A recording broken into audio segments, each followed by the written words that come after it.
Era uno dels objectius de fa quasi 6 anys, quan ja canviarem el nom de l'associació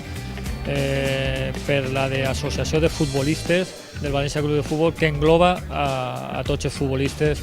del nostre club. Entonces ha plegat el moment, des de que parli me costà 2 minuts parlar tant en Jaume com en Gallà, gent de la casa, gent implicada,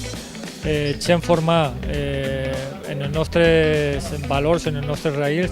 i gent que va pertenèixer a la junta directiva per a conèixer el que l'associació fa per ells y lo que ellos pueden hacer por la asociación y por la sociedad en general. Es un placer para nosotros estar aquí con la Asociación de Futbolistas de Valencia. Es una iniciativa que nos ha gustado mucho que nos la propusieran y poder apoyarles, ya que así tenemos un vínculo entre los exjugadores que han estado en el Valencia y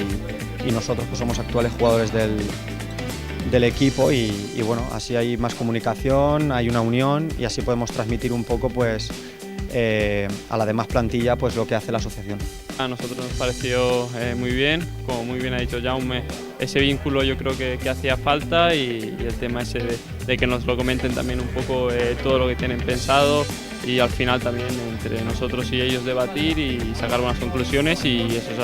a lo que Jaume y yo venimos aquí, a poder ser ese vínculo, y bueno, nosotros encantados.